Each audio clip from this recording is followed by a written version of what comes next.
अभी आपने सुना तनेजा साहब को, उन्होंने साफ तौर से कहा कि भारत के लिए स्थिति बहुत ही, कह सकते हैं इसको दूसरी भाषा में, कि आगे कुआं पीछे खाई वाली स्थिति है। बहुत ही संभल के रखना होगा, क्योंकि दोनों देशों के साथ एक सामरिक रिश्ते भी हैं, कारोबारी रिश्ते भी हैं, जिसके बहुत ही दूरगामी असर पड़ते हैं थोड़ा भी बैलेंसिंग एक्ट में गड़बड़ करते हैं तो। कैसे आप देख रहे हैं इस सिचुएशन को? देखिए, तनेजा साहब ने बिल्कुल सही कहा। भारत के लिए जो स्थिति है बड़ी गंभीर है, क्योंकि अगर ये लड़ाई बढ़ती है तो कई ऐसे नुकसान होंगे जिनसे हम भी नहीं बच पाएंगे। जैसे उन्होंने जिक्र किया, एनर्जी सोर्सेज वगैरह जो है, उससे हमको बहुत बुरा असर होगा। अब मुश्किल ये है कि एक तरफ तो अमेरिका अड़ा हुआ है कि इजराइल को एक न्यूक्लियर ट्रीटी करनी चाहिए, और ईरान जो है उस न्यूक्लियर ट्रीटी को नहीं मान रहा है। उसमें है क्या न्यूक्लियर ट्रीटी में? देखिए, मैंने वो ड्राफ्ट तो नहीं देखा है, लेकिन जो रिपोर्ट्स पढ़ी हैं उसमें ये जाहिर हो रहा है कि जो अमेरिका अब ईरान से चाहता है वो ये कि ईरान अपनी टेरिटरी पे किसी भी तरह की न्यूक्लियर एनरिचमेंट करे ही नहीं। मतलब कि अगर 2% या 3% तक भी ईरान ले जाना चाहता है न्यूक्लियर एनरिचमेंट, तो वो भी नहीं अलाउड। तो ईरान का ये कहना है कि हमने जो एनपीटी साइन की थी उसमें हमको कुछ तो अलाउड है, और अगर आप ये कह रहे हैं कि हम 0% कर रखे हैं यूरेनियम और बिल्कुल भी एनरिच हम नहीं कर सकते, तो हम एनपीटी छोड़ रहे हैं। अब ईरान की पार्लियामेंट एक बिल बना रही है जिसमें ये कहेंगे कि हमको एनपीटी अब हमको उसे छोड़ना है। तो ये बड़ी डेंजरस सिचुएशन है, क्योंकि अगर ये बात आगे बढ़ती रही इसी तरह से, देखिए दोनों तरफ से बहुत नुकसान किया जा रहा है। अभी तक तो ईरान पे बहुत ज्यादा नुकसान हुआ था, लेकिन जो अब हाल ही में बमबारी हुई और मिसाइल फेंके गए, उसमें इसमें इजरायल इसराइल को का भी भी बहुत नुकसान हुआ। नुकसान हुआ है। तो इससे ये नहीं लगता कि जो ये लड़ाई है अभी थम रही है, बल्कि ये बढ़ती जा रही है। और अगर G7 की समिट हो रही है, उसको सबसे पहले ये देखना चाहिए कि भाई इतनी ऐसी जो नुकसानदेह लड़ाई है इसको हम कैसे रोकें। तो मेरे विचार में स्थिति बहुत ही गंभीर है। बहुत ही गंभीर है। आरती टिक्कू सिंह, मैं थोड़ा सा इसको अलग तरीके से पूछना चाहूँ आपसे कि भारत का हित किस में है? ईरान मजबूत रहे उसमें है, या इजरायल मजबूत रहे उसमें है, या फिर दोनों का मजबूत रहना भारत के लिए कहीं कोई दिक्कत नहीं है, भारत के दोनों के साथ संबंध है और दोनों बने रह सकते हैं? लक्ष्मण, मुझे लगता है इसका जवाब सभी पैनलिस्ट ने यूनानिमसली दिया है कि इजराइल और ईरान हमारे लिए दोनों इम्पोर्टेंट है। दोनों कंट्रीज के साथ हमारे ताल्लुकात बहुत ही स्ट्रांग है।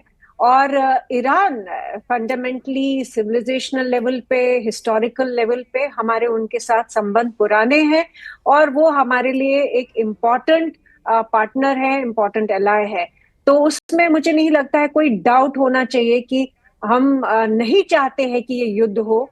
इनफैक्ट ये युद्ध अननेसेसरी है, इसकी जरूरत नहीं होनी चाहिए थी।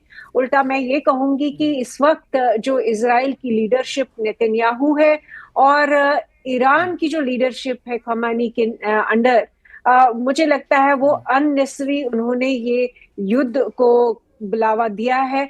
ये मैं मानती हूं कि जब इसराइल में अक्टूबर 7 पे जो टेरर अटैक हुआ, उस पर उस वक्त भी हम सब ने, इंडिया ने पूरा सपोर्ट किया इसराइल को कि टेरर जो है एक्सेप्टेबल नहीं है दुनिया में, और उसका जवाब देना चाहिए। हमास के खिलाफ जो ऑपरेशन उन्होंने चलाया उसमें पूरा समर्थन था, और होना भी चाहिए। लेकिन मुझे लगता है कि यहाँ कहीं ना कहीं चूक हो गई है। अगर एक तरफ प्रधानमंत्री मोदी जी कह रहे हैं कि ये युद्ध का समय नहीं है, ये शांति का समय है, मिल के बैठ के बात करके हमें इन सारे इश्यूज को रिजॉल्व करना चाहिए, तो मुझे लगता है जो सीज फायर गाजा में जो अभी वोट हुआ यूएन में, वहां पे इंडिया को एब्सटेन नहीं करना चाहिए था, सीज फायर के लिए वोट करना चाहिए था। क्योंकि ये युद्ध ना तो इसराइल के हित में है, ना तो ईरान के हित में। अगर आप देखें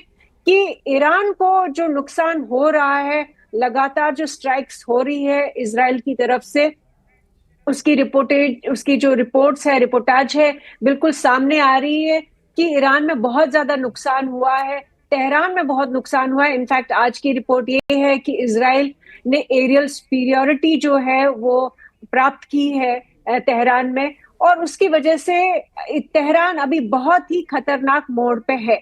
साथ ही साथ में अगर आप देखें रिपोर्ट्स, मैं कहूंगी इजरायली प्रोपेगेंडा बहुत ज्यादा चल रहा है। अमेरिकन प्रोपेगेंडा भी है कि वो ये जताना चाहते हैं कि इजराइल को कोई भी नुकसान नहीं हुआ है, लेकिन अगर आप इजरायली लोगों को, जूइश लोग जो वहां से अपील्स कर रहे हैं सोशल मीडिया पे कि उनको बचाया जाए, कई सारे लोग वहां से भाग रहे हैं, बाकी विदेश में जा रहे हैं। तो अगर उनकी सारी अपील्स देखें तो ये लग रहा है कि इजराइल में भी बहुत ज्यादा नुकसान हुआ है। हमने ये भी रिपोर्ट देखी, अब मुझे ये नहीं मैं कह सकती हूँ कि इसको कंफर्म रिपोर्ट है कि नहीं, वेरीफाइड है कि नहीं, लेकिन हाइफा पोर्ट सिटी जो है वहां पे, जहां पे अडानी ने इतनी बड़ी इन्वेस्टमेंट की है, वहां पे जो स्ट्राइक्स हुई है तेहरान की तरफ से, ये माना जा रहा है, कई सारे लोगों ने सोशल मीडिया पे और जो इंडिपेंडेंट आजकल ऑल्टरनेट मीडिया है वो ये कह रहा है कि कोई $3 बिलियन का नुकसान हुआ है हाइफा पोर्ट सिटी में। तो अगर इस तरह की सिचुएशन है तो इसमें ना तो नेतन्याहू को कोई फायदा होने वाला है, ना तो खमेनी को कोई फायदा होने वाला है। इनफैक्ट मैं कहूंगी नेतन्याहू सिर्फ और सिर्फ अपनी पॉलिटिकल एग्जिस्टेंस या पॉलिटिकल पावर के लिए, वो जिस तरह से उन्होंने इस युद्ध को खींचा है, ये डिस्प्रपोर्शनेट रिस्पॉन्स था। मैं लगातार बोलती आ रही हूँ, अक्टूबर 7 का जवाब जरूरी था। इजराइल पूरे अपने अधिकार में था कि वो आतंक का जवाब दे और अच्छी तरह से दे हमास के खिलाफ। हमास एक आतंकी ऑर्गेनाइजेशन है, लेकिन जिस तरह से उन्होंने इस युद्ध को खींचा वो ये दिखा रहा है कि नेतन्याहू की जो पोजीशन बहुत कमजोर हो गई थी। हमें ये भी मालूम है कि इजराइल के अंदर जितने भी उनके इनफैक्ट राइट विंग के अलाइज है वो भी उनसे खुश नहीं है। कई सारे लोगों ने, इनफैक्ट फॉर्मर प्राइम मिनिस्टर्स ने, उन्होंने साफ कह दिया कि इजराइल नेतन्याहू जो है वॉर क्राइम्स कर रहे हैं, बच्चे मर रहे हैं और महिलाएं मर रही हैं, वो नहीं होना चाहिए। ये मैं नहीं कह रही हूँ, इजराइल के फॉर्मर प्राइम मिनिस्टर्स कह रहे हैं। और इजराइल के अंदर भी जो एक रेजिस्टेंस है या एक क्रिटिसिज्म है नेतन्याहू के खिलाफ, वो हमें नजरअंदाज नहीं करना चाहिए, क्योंकि मुझे लगता है कि नेतन्याहू सिर्फ और सिर्फ अपनी पॉलिटिकल पावर के लिए इस युद्ध को खींच रहे हैं। इसमें भला किसी का होने वाला नहीं है। आगे चल करके